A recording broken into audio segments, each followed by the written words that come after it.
오늘 말씀은 사무엘하 9장 1절에서 8절입니다.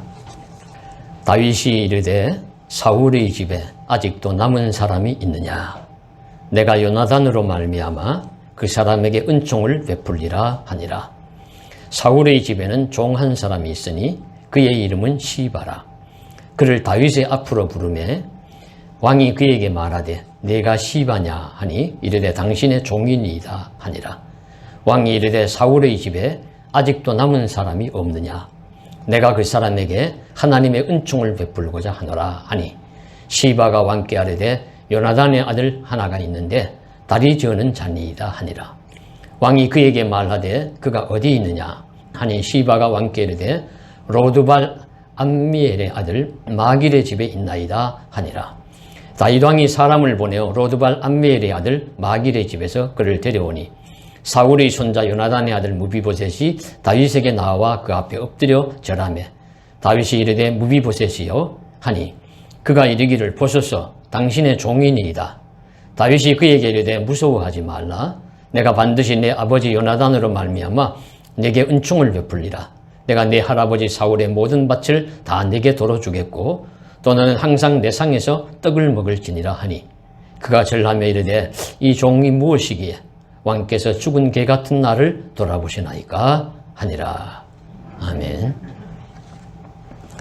네, 사람 간의 관계도 어렵지만 한 나라에 두 사람의 권력자가 잘 지낼 수 있을까요? 또는 전임 권력자와 후임 권력자가 얼마나 잘 지낼 수 있을까 하는 것이 우리 결코 쉬운 문제가 아님을 알 수가 있습니다. 누가복음 20장 12절에 헤롯과 빌라도가 전에는 원수였으나 당일에 서로 친구가 되니라. 예수님 당시에 헤롯과 빌라도는 한 나라 안에 있는 두 사람의 권력자입니다. 헤롯은 피지배 민족이지만은 그 나라의 왕이었고 빌라도는 지배민족 로마의 총독이었습니다. 그래서 이 두 사람이 잘 지낼 수가 없어요. 아주 권력 다툼, 세력 다툼, 하여튼 여러 가지 그런 이제 원수처럼 지냈다. 그러나 예수님을 신문하고 예수님을 벌주고 이렇게 죄를 정하고 하는 일에는 서로 친구가 되고, 그러니까 사람의 묘한 관계죠. 다른 사람을 욕하고 막 그럴 때는 친구가 되기 쉬운데 평소에는 이 권력자 같은 경우에는 잘 지내기가 어려워요. 원수처럼 지냈다. 이처럼 피할 수 없는 권력자들의 서로 간의 복잡한 관계를 애증의 관계라고 할 수 있습니다.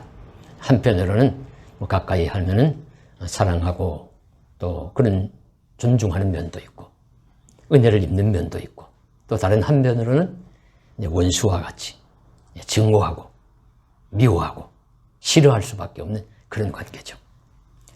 권력자들의 이 서로 간의 관계에 그 복잡하고 미묘한 관계 중에 제일 으뜸가는 관계를 들려면 사울과 다윗일 겁니다. 이스라엘의 제1대 왕 사울과 제2대 왕 다윗의 관계는 너무도 복잡하고 아주 미묘한 서로의 관계를 가지고 있습니다. 오늘 말씀을 우리가 좀 이해하기 위해서 이 사울과 다윗의 관계를 좀 우리가 생각해 보아야 하겠습니다. 다윗의 이야기는 성경에 예수님 이야기 말고는 가장 많이 나와요. 길고 분량이 많습니다. 그래서 다 이야기할 수 없고 가장 간략하게 한번 다윗과 이 사울의 관계 속에서만 한번 다윗의 삶을 우리가 생각해 볼 때, 이 사울은 말씀드린 바와 같이 이스라엘의 제1대 왕입니다. 초대 왕입니다. 초대 왕으로서의 권위와 명예가 있습니다. 이스라엘이 출애굽한 이후에 가나안 정복 전쟁을 하고 사사시대를 지내면서 점차 주변에 있는 여러 민족 나라들의 삶에 대해서도 눈을 뜨게 됩니다. 그걸 가만히 쳐다보니까 다른 나라들은 왕의 제도가 있거든요. 그러니까는 이스라엘도 우리에게도 왕을 세워달라고, 우리에게도 왕을 세워달라고 그래서 사무엘에게 하나님께 막 요청을 해서 이스라엘의 왕을 세우게 되어서 첫 번째 왕이 된 사람이 사울입니다. 1대 왕으로서의 명예가 있어요. 사울은 키가 아주 크고 어깨 위보다 다른 사람보다 컸다. 그리고 힘이 장사고, 그리고 좀 겸손하기도 해서 어떤 일이 있을 때 행구사에 숨기도 하고, 초기에는 그랬으나 왕의 권력으로서의 맛을 들인 다음에는 점차 교만해지고 또 하나님의 말씀도 멀어져 가고, 그리고 떠오른 햇빛과 같은, 태양과 같은 이 다윗을 미워하고 저주하고 아주 싫어하게 되었습니다. 사울의 입장에서 보면은 권력을 나누어 줄 수 없다. 또 자기 나라에 도움도 되지만은 자기 권력이 해가 될 것 같은 다윗에 대해서 좀 곱게만 볼 수 없어. 나름대로 그저 가진 방법을 다 쓰지요.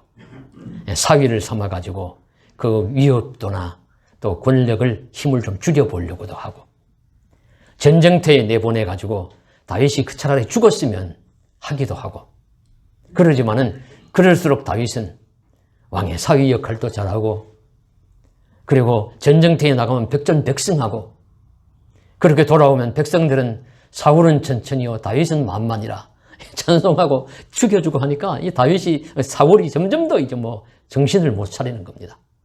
그래서 사울이 정신병적인 그런 마귀가, 사탄이 그를 괴롭혔다 할 정도로 정신병적인 질환을 앓기도 하고, 이렇게 하면서 결국에는 다윗을 꼭 죽여야 되겠다 하면서 추격하고 따라다니죠.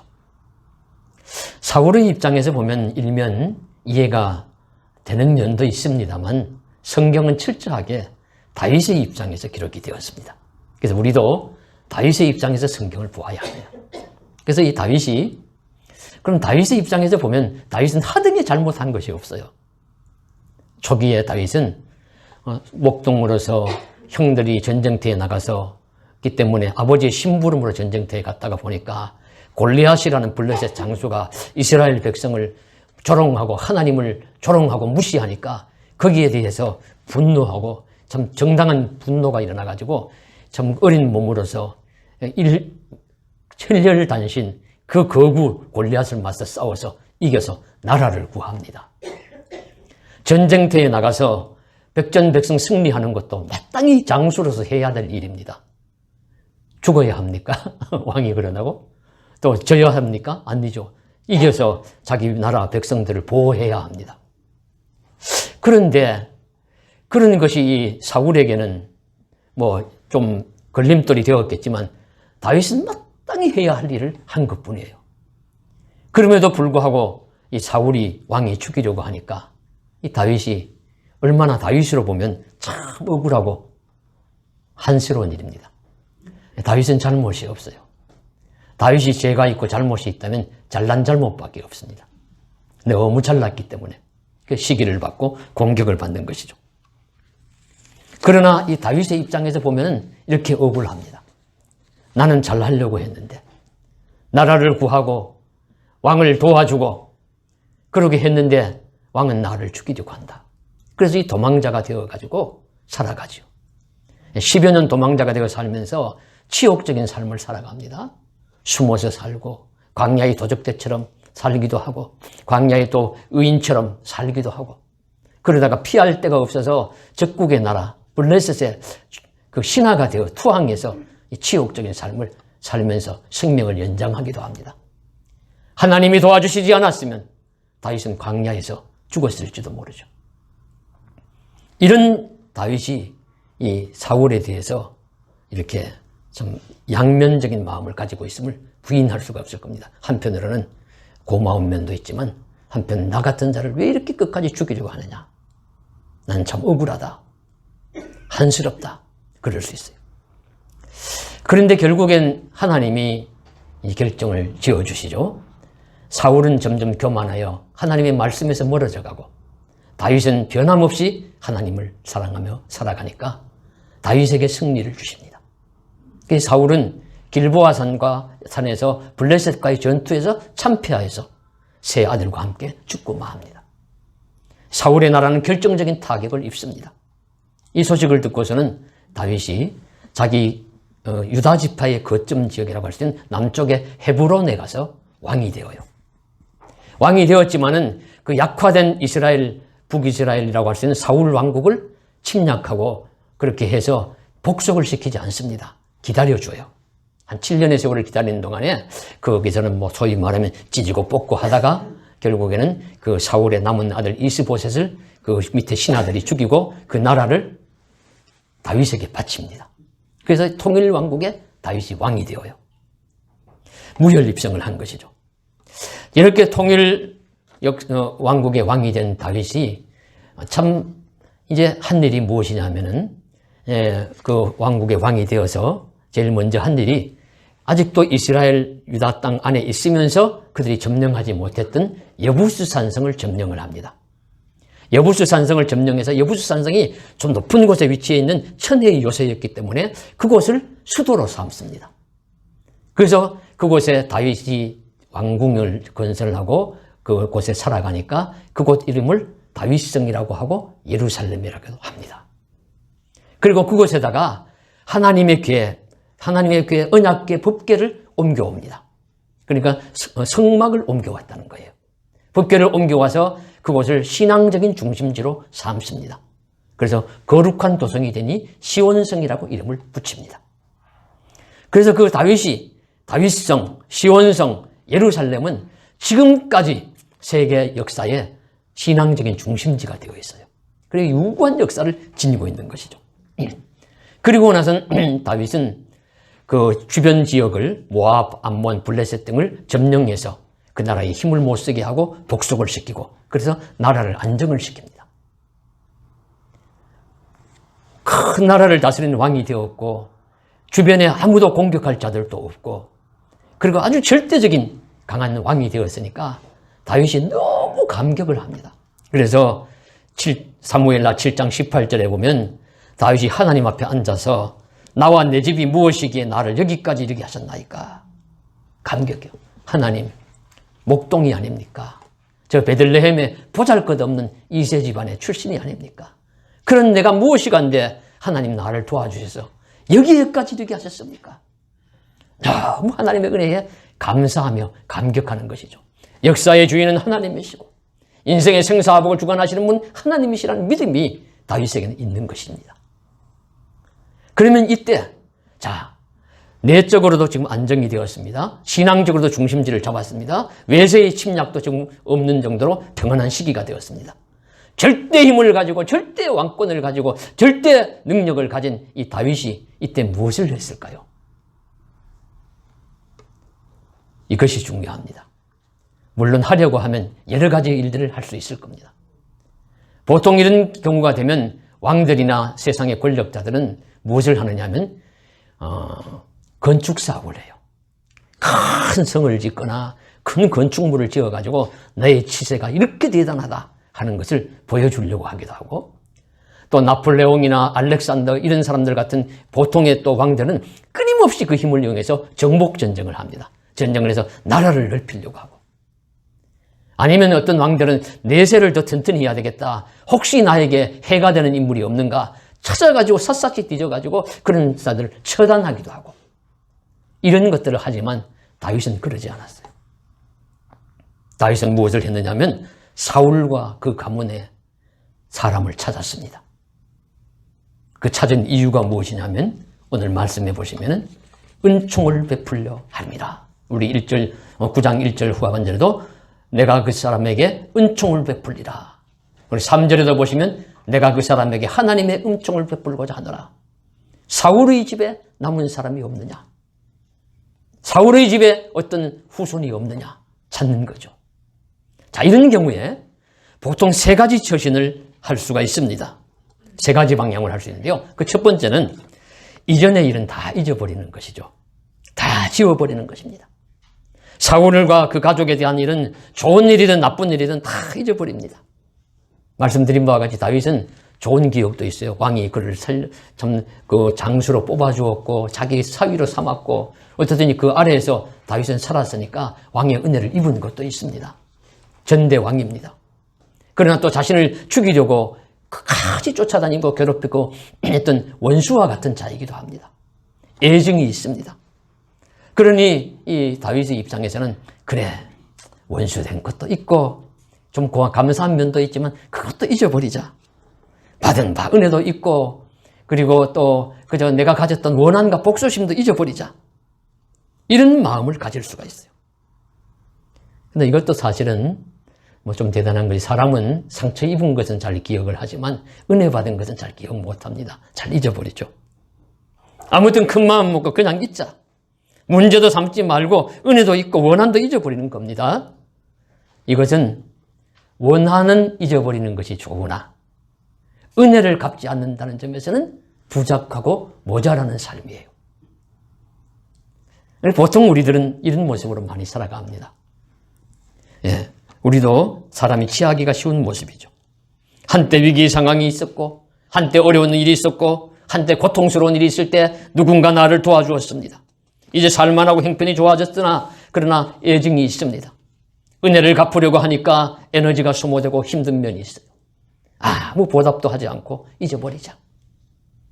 이것이 우리의 모습인데 부족한 모습입니다. 이렇게 살기가 쉬워요. 후일 남왕국의 왕 중에 훌륭한 왕으로 인정받는 히스기야 왕이 있습니다. 적어도 남왕국 다윗 솔로몬 이후에 2명의 왕만이 하나님 앞에 합격점을 받았는데 그 사람 왕이 하나는 요시야고 하나는 히스기야예요.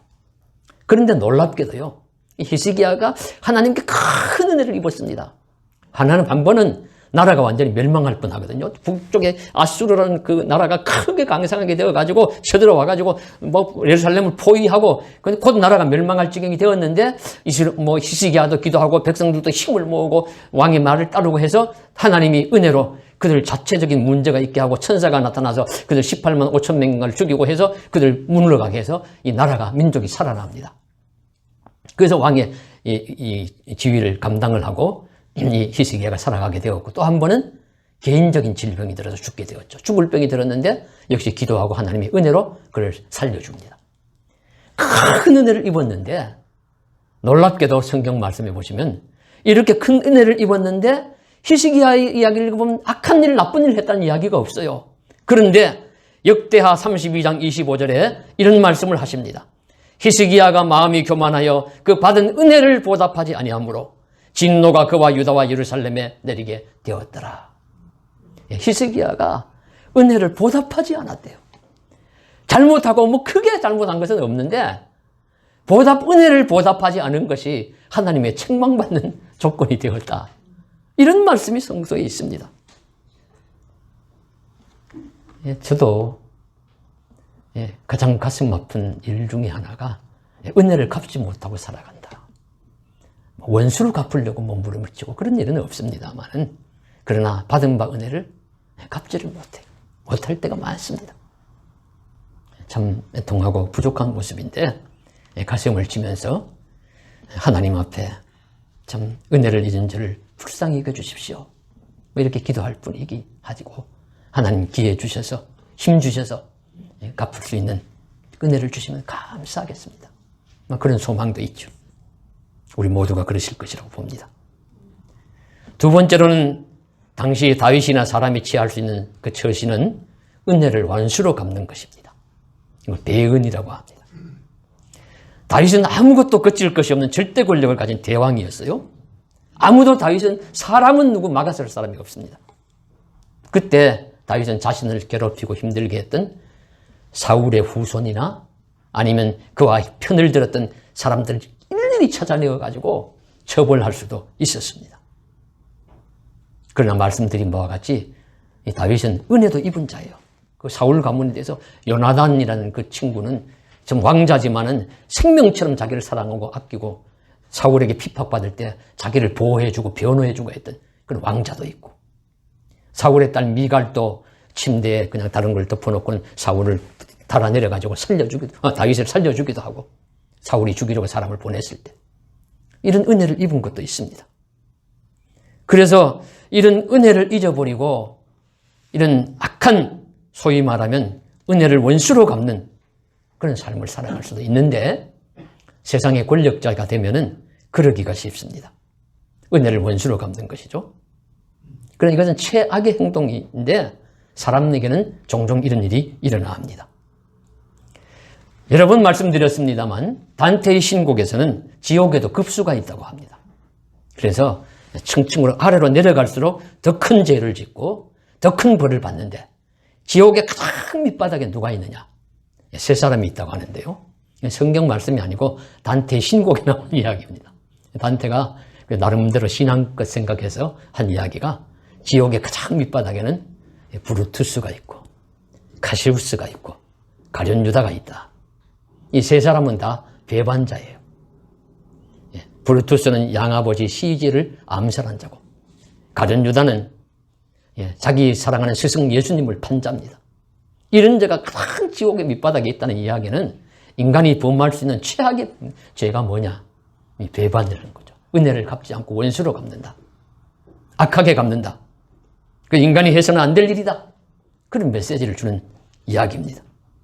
그래서 오늘날 우리들도 이 참 선을 악으로 은혜를 원수로 갚는 자는 되어서는 안 될 것입니다. 그런 자가 되지 않기를 성령님 도와주시기를 간절히 소원합니다. 세 번째 자세는 은혜를 감사로 갚는 것입니다. 받은 바 은혜를 알고 은혜를 보답하는 삶을 삽니다. 다윗이 바로 이 처신을 했어요. 그리고 오늘 말씀이 그 이야기입니다. 모든 것이 안정된 그 시기에 여러 가지 다른 일들을 할 수 있었지만 다윗이 한 것은 시바라는 종을 불러가지고, 이 말이 종이지 시바는 종이 아니라 사울 왕국의 소위 말하는 비서실장쯤 됐던 사람입니다. 그 집안 관리인이라고 할 수도 있고 왕가의 관리인이라고 할 수 있는 그런 청직이었는데 그 시바를 불러가지고 그것이 이제 증명되는 게 우리 읽으신 9장 10절에 보시면 나와요. 시바의 마지막 절에 보시면 10절 끝에 보시면 시바는 아들이 15명이고 종이 20명이라. 종이 20명이었던 사람이 누가 있겠어요? 이거 종이 아니라 소위 말하면 재산 관리인, 그 집의 집사, 왕가의 집사, 뭐 오늘날로 말하면 뭐 비서실장쯤 되는 그런 사람 좀 되는 것이죠. 그걸 불러가지고 소식을 잘 알 테니까 이 사울의 집에 남은 자가 있느냐? 요나단에게 누구 혹시 소생이 있느냐? 살아남은 자가 있느냐? 막 뭐 전쟁 위기의 시기니까 다 이리저리 흩어지고 뭐 죽고 했겠죠. 그럴 때 이 시바가 하는 말이 한 사람이 있는데 사울의 아들이 요나단의 아들입니다. 무비보셋인데 전쟁통에 두 다리가 다쳐서 안전병이 소위 말하면 장애인이 되었습니다. 그렇지만 그런 자가 하나 있습니다. 어디 있느냐? 저 마길의 집에 있습니다. 데려와라. 데려오게 해가지고 다윗이 후하게 대접을 해요. 얼마나 후하게 대접하냐면 너의 할아버지 사울왕이 가졌던 재산, 그 밭을 너에게 준다. 그리고 이 시바라는 그 종청지기에게 내가 가진 것으로 옛날에 왕을 섬기듯이 똑같이 이 무비보셋의 가족을 섬겨라. 그리고 너는 이 왕궁에 있으면서 나와 함께 나의 상에서 왕자들과 하나같이 떡을 먹을지라. 이렇게 아주 후하게 대접을 해요. 성도 여러분, 이것이 쉬운 일입니까? 절대 아닙니다. 우리 종종 역사 이야기에서 읽잖아요. 역사 이야기에서 읽으면 옛날 권력을 잡은 자들이 행한 일들 보지 않습니까? 개인적으로 원수진 일이 없어도 이전에 왕족들이 있으면 후한이 있을까 끝까지 찾아내서 그 가족들, 후손들 일일이 죽이고 종으로 삼고 귀양 보내는 참혹의 보복의 역사가 세상 역사입니다. 그런데 다윗은 사울의 손자 요나단의 아들을 이처럼 후하고 넉넉하게 자신이 할 수 있는 최대한으로 베풀고 배려하고 대접함으로써 은혜를 은혜로, 은혜를 선으로 갚는 것입니다. 이 자세를 하나님의 말씀은 우리에게 배우라고 하십니다. 백전백승하는 전쟁에서 승리하는 이야기도 좋고 시편을 잘 쓰고 악기를 다루는 팔방미인격의 다윗 이야기도 좋지만 은혜를 악으로 갚지 않고 은혜를 선으로 갚는 이 다윗의 이야기를 놓치면 안 됩니다. 하나님이 다윗을 귀하게 여기신 것이 바로 이것이라고 믿습니다. 다윗의 나라를 영영히 세워주신 것은 하나님을 믿고 두려워하는 절대 신앙과 함께 은혜를 원수로 갚지 않고 원수의 후손이라고 하기도 할 수 있는 그 정치적 대적의 후손을 찾아서 잘 대접함으로써 은혜를 보답하는 삶을 살아가는 다윗의 신실한 이 모습에 하나님은 더욱더 축복해 주시고 다윗의 그 왕가를 막 끝이 없이 한이 없이 지켜주신다고 약속해 주신 줄로 믿습니다. 이렇게 은혜를 보답해야 하는 삶을 산다는 것을 우리는 잘 압니다. 그리고 일반 사람 간의 관계에서도 보은의 삶은 모든 관계에서, 교훈에서도 많이 강조되고 있어요. 제가 큰 대중 앞에, 가장 큰 대중 앞에 선 것이 초등학교 3학년 때라고 기억을 합니다. 제가 다니는 학교는 소읍의 중심지에 있는, 그 당시에 저는 베이비붐 세대거든요. 학생들이 많았어요. 그 기억을 약 3,000명 가까이 되었는 것 같습니다. 그런 이제 초등학교인데, 해마다 개교 기념일이 되면은 꼭 무슨 행사를 했습니다. 그 학교는. 뭐 체육대회를 하든지, 뭐 음악대회를, 경연대회를 하든지 하는데, 제가 초등학교 3학년 때 동화대회를 했습니다. 그래서 한 학년에 한 명씩 대표 주자를 뽑아가지고 6명을 단상에 세우고 동화를 하게 하고, 그 2,500명, 3,000명 되는 학생과 선생님들은 다 운동장에 앉아서 얘기를 들었습니다. 그때 제가 3학년 대표자였습니다. 이래도 제가 그런 사람입니다. 예, 그 대표 선수로서 3학년 이제 제가 동화를 했는데, 그때 그 했던 동화 이야기가 지금도 기억하고 있습니다. 어떤 이야기냐 하면은, 저 아프리카의 어떤 초원에 그 들판에 이제 쥐들의 마을이 있는데요. 쥐들이 살고 있는데, 그 광야에 이 쥐들에게는 걱정거리가 하나 있었어요. 뭐냐면, 한 번씩 그 인근에 있는 코끼리 마을에서 코끼리들이 떼를 지어가지고 강으로 물을 마시러 가는데, 그 광야 위를, 쥐들이 살고 있는 마을 위를 지나서 가는 겁니다. 그러면은 쥐들의 집이 무너지고 쥐들이 밟혀서 죽고 이 뭐 난리 법석인 겁니다. 그래서 몇 번을 당하다가 보니까 이 쥐들이 모여가지고 회의를 했어요. 우리 이렇게 당하고 만지지 말고 한번 가서 이야기를 해보자. 그래서 이 사절단을 꾸려가지고 이 쥐들의 대표 사절단들이 코끼리 왕국을 찾아갔습니다. 그래서 코끼리 왕을 만나서, 왕이여, 당신들은 한 번씩 물을 마시러 이렇게 지나가지만은 우리는 큰 피해가 있습니다. 많은 쥐들이 죽고 우리는 많은 가옥들이 무너지고 큰 피해가 있으니 좀 힘드시더라도 좀 돌아서 가시면 안 되겠습니까? 그렇게 청을 하니까 코끼리 왕이 가만히 들어보니까, 아유, 그것도 그렇거든요. 그래, 그러면 우리가 좀 귀찮고 힘들더라도 돌아서 가마. 그리고는 코끼리들이 그 약속을 지켰어요. 그래서 좀 힘들지만 다음부터는 왕의 지도하에 좀 돌아가지고 물을 마시러 강으로 갔다가 또 돌아서 갑니다. 그러던 중에 어느 날 이 쥐들이 소문을 들으니까 코끼리들이 사냥꾼에게 잡혀가지고 많은 코끼리들이 밧줄에 매여서 나무에 묶여있다 하는 소문을 들었습니다. 그래서 어느 날 하루는 사냥꾼들이 일어나서 나가보니까 묶어놓았던 코끼리는 다 도망치고 없고 거기에 쥐들만 다 떨어져서 많은 쥐들이 죽어 있는 거예요. 그 알고 보니까 쥐들이 밤새 와가지고 그 굵은 동아줄을 뭐 떨어지면서 이가 빠지면서 그러면서 그 갈가내어가지고 풀어줘서 코끼리들을 도망치게 해주어서 자기들이 받은 바 은혜를 갚았다 하는 이야기입니다. 미물들도 이렇게 은혜를 갚는데 사람은 무엇하며 살아갑니까? 그런 이제 교훈을 주는 이야기였죠. 예, 그런데 이런 이야기는 사실 우리 민담에도 있고 많습니다. 그 중에 제가 이것저것 찾다가 보니까 쥐에 대한 이야기를 하나 또 읽게 되었는데요. 뭐 짧고 간략해서 말씀을 맺겠습니다. 옛날에 한 부자가 살았는데 그 부자는 마음이 후하고 인정이 많은 사람이었습니다. 그래서 어느 날 새로 창고를 짓고는 낡은 옛 창고에서 쌀가마니를 옮기게 되었어요.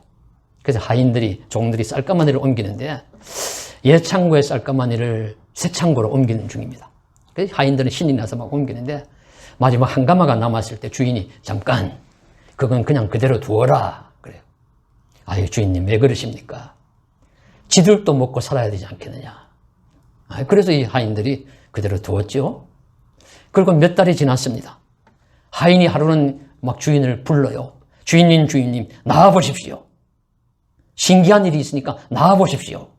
그래서 주인 부부가 나와서 마당에 내려오니까 마당에 뚱뚱한 쥐 한 마리가 버려진 양말을 덮어쓰고는 춤을 추면서 돌아다니는 거예요. 참 신기하다. 어떻게 이런 일이 있느냐. 그렇게 구경하는 사이에 집이 풀싹 무너지는 겁니다. 그러니까 이 지가 집이 무너질 걸 알고 위험을 무릅쓰고 주인의 이목을 끌려고 마당에서 춤을 출 것이다. 그런 이야기죠. 예, 이렇게 미물들도 받은 바 은혜를 잊지 않는데 사람은 무엇하고 사느냐? 그런 교훈을 우리에게 줍니다. 성도 여러분, 하나님의 말씀도 은혜에 대하여 보답하며 살 것을 그 어느 것보다도 강조하고 있습니다. 무엇보다도 하나님은 은혜를 주시는 하나님이요 은혜를 베푸시는 하나님입니다.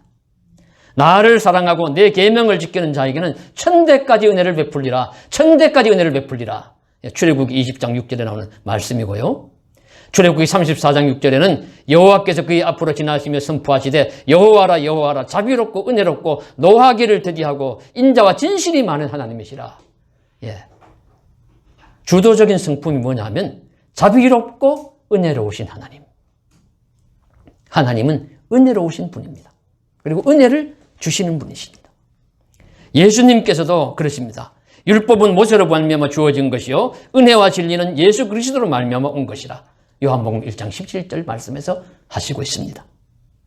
그러므로 은혜를 아는 자가, 은혜를 갚는 자가 믿음이 좋은 사람입니다. 야곱이 이기적인 성품이 있는 사람이지만 고생을 하고 난 후에 바단나람에서 돌아온 이후에는 은혜라는 말을 자주자주 사용해요. 성경을 읽어보십시오. 그러면 에서에게도 에서가 자기를 죽이려고 쫓아다녀도 형님 보고 형님의 은혜를 입을 싸우니 형님의 은혜가 너무도 크시오니 입을 열면 은혜라는 말을 합니다. 모세도 은혜를 아는 사람이었고 이처럼 다윗도 은혜를 아는 사람이었고 에스더도 은혜를 알기에 고국 이스라엘 하나님의 은혜를 알고 자기를 길러준 모르드게의 은혜를 알기 때문에 그 위험을 무릅쓰고 죽으면 죽으리이다. 내가 왕 앞에 나아가리다. 나아갑니다. 제자들도 하나님 주신 은혜, 예수님 십자가의 은혜를 알기 때문에 주를 위해서는 생명까지도 바치겠습니다. 사도 바울도 하나님의 은혜, 예수님의 은혜를 알기 때문에 나의 나 된 것은 오직 하나님의 은혜로라. 감사하면서 찬송하면서 살아갑니다. 오늘 저희들도 그렇습니다. 은혜로 살아가는 자들입니다. 은혜 없이는 어찌 살 수 있겠습니까? 그래서 오늘 우리들이 어떤 부류인지를 생각하며 반성해 봅니다. 히스기야처럼 은혜를 잊어버린 사람은 아닌가? 가룟 유다처럼 은혜를 악으로 원수처럼 갚는 것은 아닌가? 아니면 다윗이나 많은 신앙의 인물처럼 받은 바 은혜를 감사히 여기고 보답하면서 살아가는가? 우리가 생각하면서 우리 사람들의 은혜도 도와주신 분들의 은혜도 기억하고 잊지 말기를 바라고 나를 구원해 주신 십자가 예수님의 생명의 구원의 은혜도 잊지 말고 그리고 지금도 나의 삶을 주관하시는 인생과 역사의 주인 되시는 하나님의 은혜를 감사하면서 찬송하면서 살아가는 저와 여러분 되시기를 주님의 이름으로 간절히 축복합니다. 기도드리겠습니다. 사랑하는 하나님, 오늘도 감사하며 찬송하며 살기를 원합니다. 돌아보면 부족하여 은혜를 잊고 많이 살지만 기회 주시고 힘 주셔서 잘 은혜를 갚으며 찬송하며 살게 하여 주옵시고 가룟 유다나 브루투스와 같은 자와 같이 역사적 배반자, 은혜를 잊어버린 자가 되어 하나님과 사람 앞에 멸시받고 정말 따돌림 받는 그런 인생길 되지 않도록 도와주옵소서. 지켜주시기를 원합니다. 사랑해 주실 줄 믿습니다. 은혜에 보답하는 삶을 살기를 간절히 원합니다. 주 예수님 이름 받들어 기도드리옵나이다. 아멘.